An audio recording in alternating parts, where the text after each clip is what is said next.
je me tiens devant vous, en cette magnifique journée riche en rhétorique, c'est non seulement en tant que participant, mais surtout en tant qu'humain, car les temps sont graves. Dans cet amphithéâtre, qui n'a jamais été rongé par les remords engendrés par un mensonge? Qui n'a jamais regretté, du plus profond de son âme, d'avoir souillé sa langue par cet acte on ne peut plus impur? Je suis prêt à le jurer. Personne! C'est la raison pour laquelle je me présente devant vous aujourd'hui. À l'instar de Zola, je vais accuser. J'accuse le mensonge, j'accuse son inutilité et que, peu importe sa forme, elle n'est pas un mal nécessaire. Dans le dessein d'illustrer les ravages que peut causer un mensonge, prenons un exemple frappant, les scandales politiques. L'histoire nous a montré à maintes reprises que le mensonge, même utilisé pour préserver un pouvoir ou éviter un conflit, finit toujours par éclater, entraînant des conséquences bien pires que celles qu'il cherchait à éviter. L'affaire du Watergate en est un exemple frappant. En essayant de cacher la vérité, le président Nixon a précipité sa propre chute et plongé son pays dans une crise de confiance majeure. Ce qui devait être un mensonge utile pour préserver sa carrière a détruit une présidence et ternit durablement l'image du pouvoir américain. Cet exemple illustre une vérité capitale. Le mensonge ne faiblit pas, ne protège pas, il fragilise. Mais permettez-moi d'étayer mes propos. Premièrement, le mensonge détruit la confiance, ce ciment indispensable à tout bâtiment relationnel humain.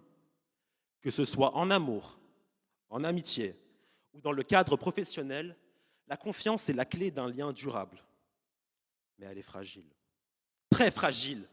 Il suffit d'un mensonge pour la réduire à néant et d'innombrables vérités pour tenter, souvent en vain, de la reconstruire.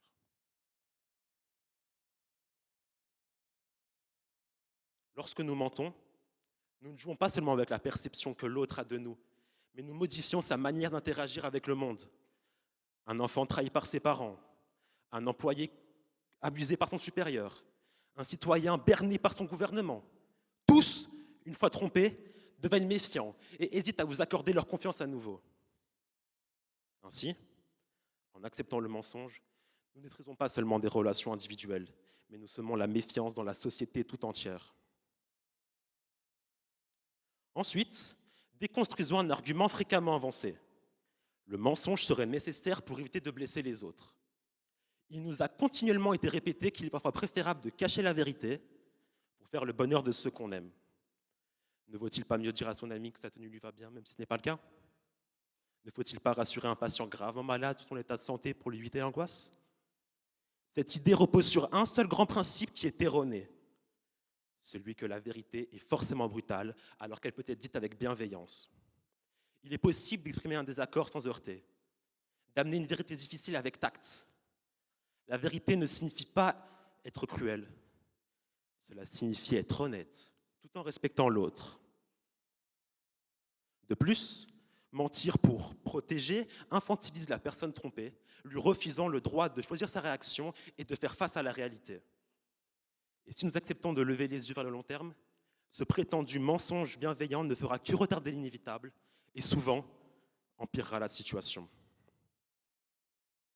Enfin, admettons, à titre d'hypothèse, que ma tirade ne tue convaincre quiconque et que le mensonge soit perçu comme une option acceptable lorsque les circonstances le justifient.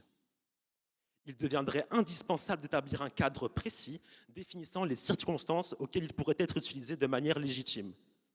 Or, c'est précisément là que réside le problème.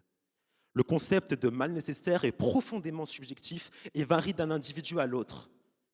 Ce qui peut sembler être un recours indispensable au mensonge pour l'un peut être perçu comme totalement superflu, voire nuisible pour un autre.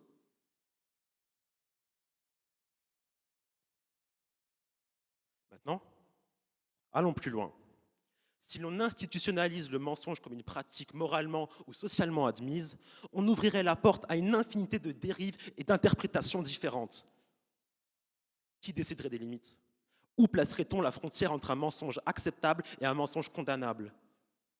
Si chacun s'octroyait le droit de mentir selon sa propre perception des circonstances, la société sombrerait dans un chaos moral où la confiance, déjà fragile, se dégraderait davantage. Au lieu d'apaiser les tensions, cette acceptation du mensonge créerait des conflits intrinsèques entre individus aux jugements opposés, alimentant la méfiance et l'incompréhension. Dès lors, ne s'apparentant en rien à un mal nécessaire, la reconnaissance du mensonge comme une solution viable engendrerait davantage d'instabilité et de désordre.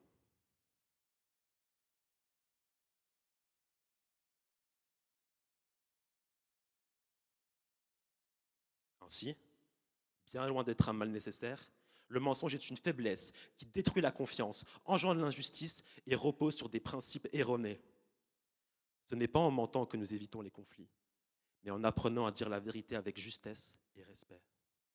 Car si la vérité peut blesser, le mensonge, lui, finit toujours par détruire.